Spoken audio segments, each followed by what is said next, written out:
And we've got not one but two experts in the studio this morning taking your questions, which are coming thick and fast, thank you very much, about off-plan property.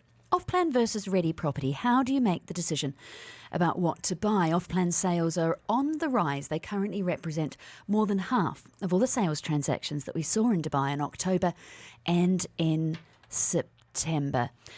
Very pleased to be joined in the studio this morning by Sarah Hewerdine, who's Head of Marketing at Houza, and Fintan Flannelly, who's Head of Developer Sales at Allsop and Allsop. Guys, thanks so much for joining us. Thank you for asking us. Thanks. Good morning.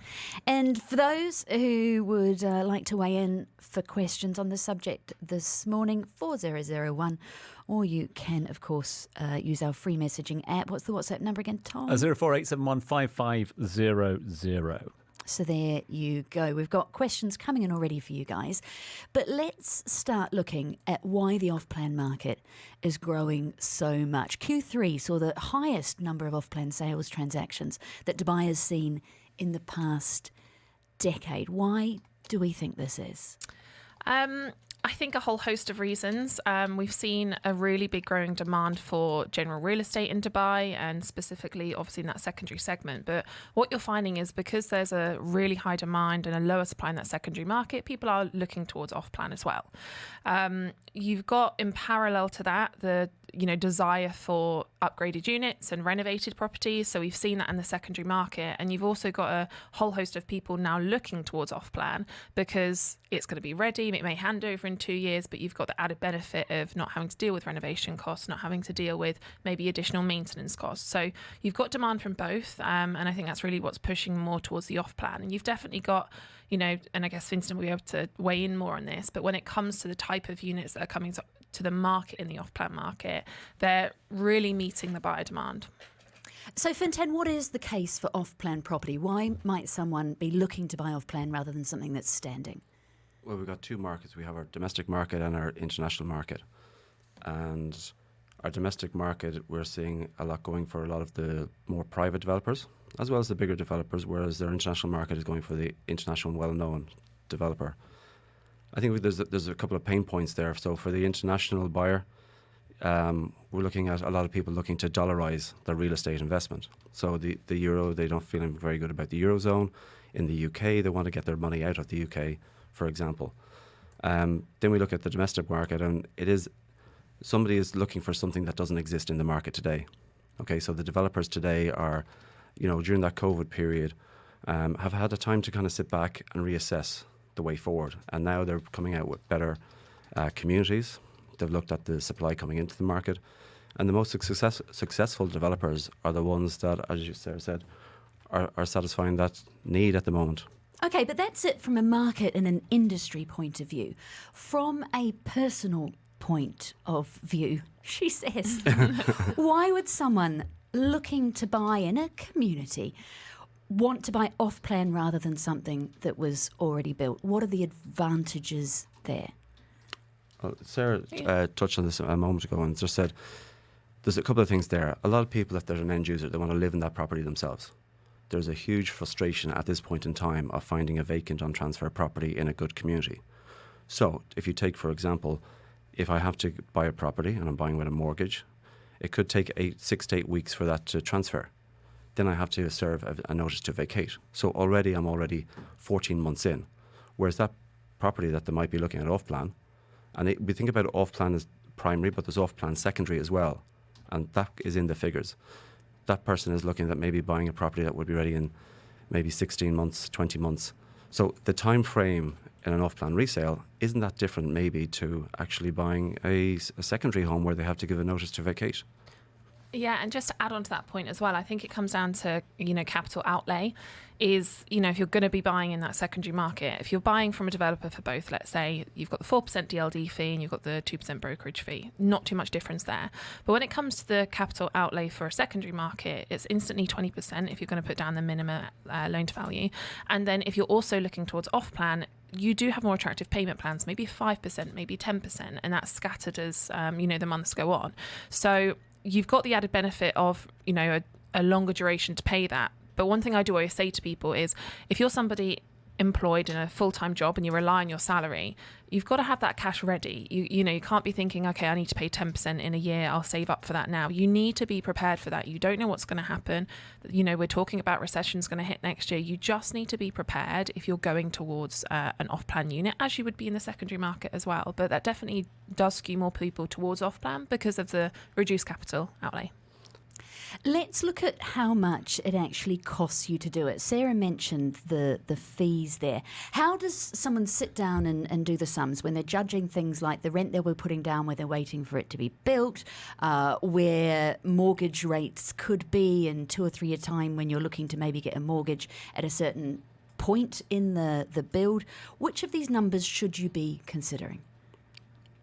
I've always sat down with clients, and I've always sat down with putting all the options on the table, looking at the secondary, going to the financial advisor that can give them the current updates and what's happening in the mortgage market. At the moment, we're seeing an awful lot of things happening there, rates going up, which is affecting people's the loans that they're able to get. This is actually driving some people to off-plan as well, because what they thought they could get at the start of the year is very different to what they can get now. But their aspiration for that home hasn't changed. So now they're jumping onto maybe an off-plan property where they know they can move into for example, a Harmony in Tilal Al Gaf. They know that's going to be ready in 16, 18 months.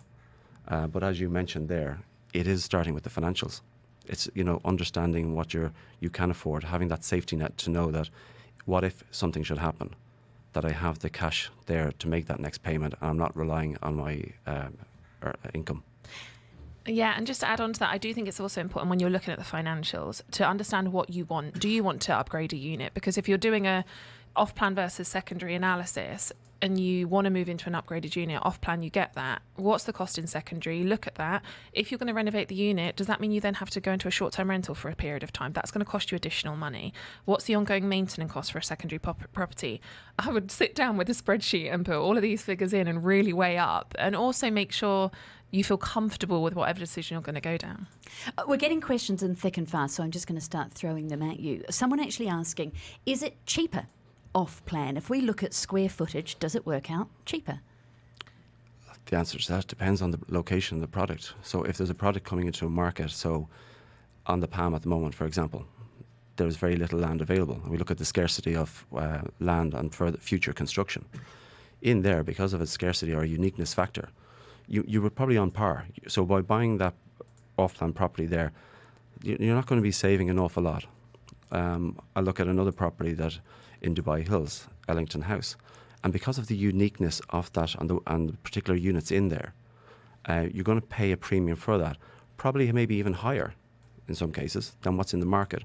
But if I'm looking for something for investment, for cash flow for 10 years, I know in 10 years I'm not going to have a period of vacancy. And I know in that particular unit that whilst I might not get capital appreciation, I've got a safety net of putting my head on the pillow at night time, knowing that if I get a mortgage, the rental income is going to come in and pay for that. So I can't answer that question of 100%. I could bring you out to Mudan Al Ranim, and there you got better value there. Questions coming in thick and fast, everything from mortgages to defaults. Keep them coming, 4001.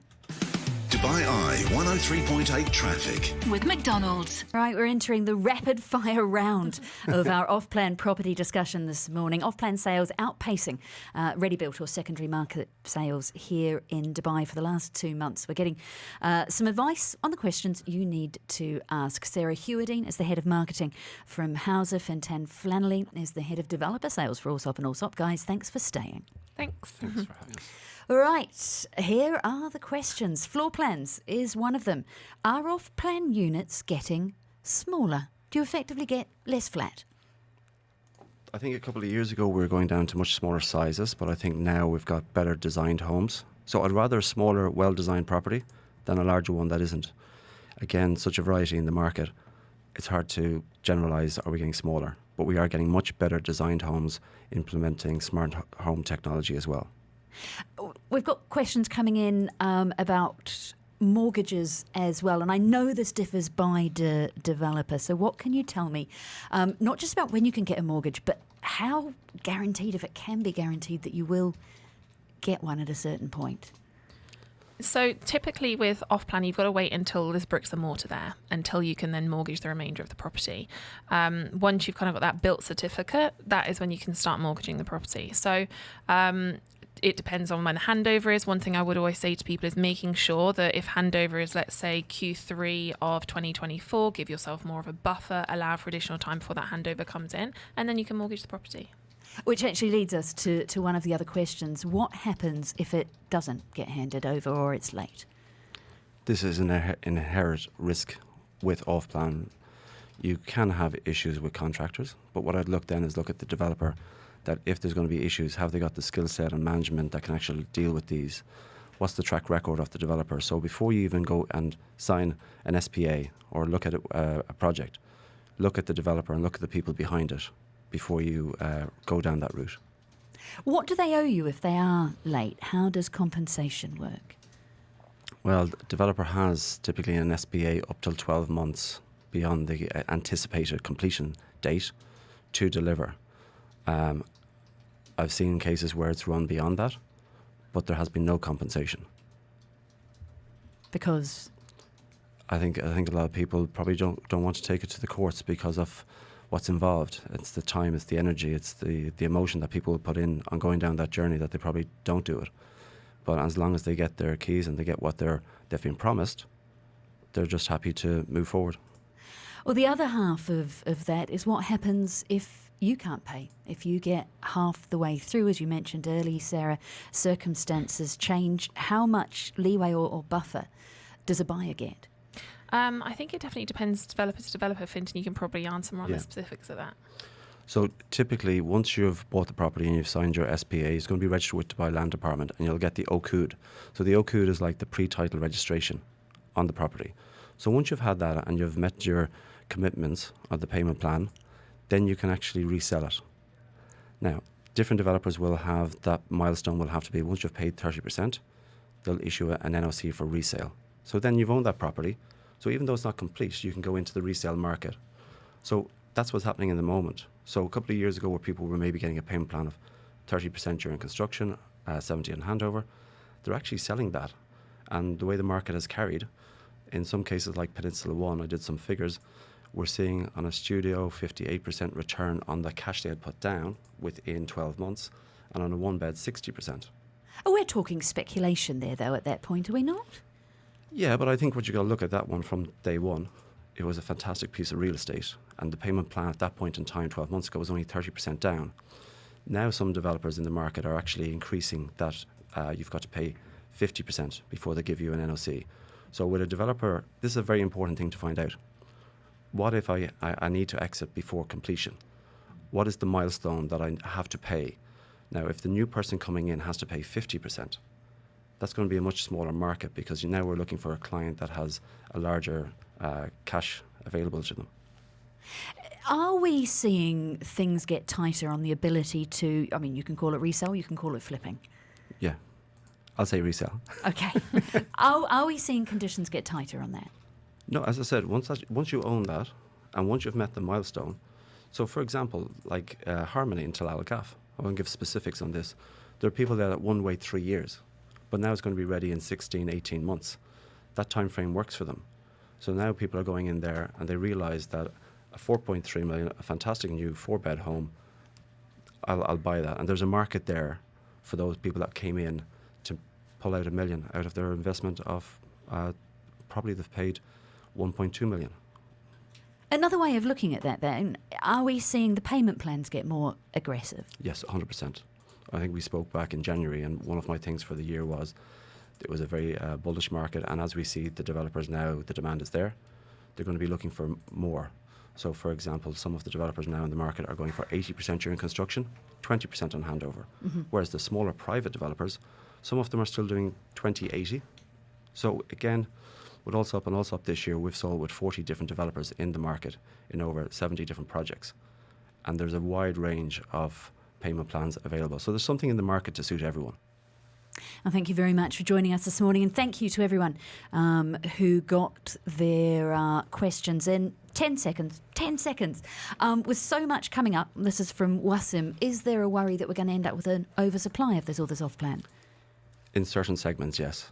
Such as? I would think that mediocre quality in overpopulated areas, yes. But then in other areas, we're going to see this property prices rising. Yeah, I still don't think you've seen enough in the waterfront properties, and they're the ones that are going to maintain the demand because there's just not enough supply in those kind of luxury end and waterfront properties. There you go. Thanks very much, guys. Unfortunately, all we've got time for Sarah Hewerdine, Head of Marketing at Houza, Fintan Flannelly, Head of Developer Sales at Allsop and Allsop. Thank you for your time. Thank you. Thank you.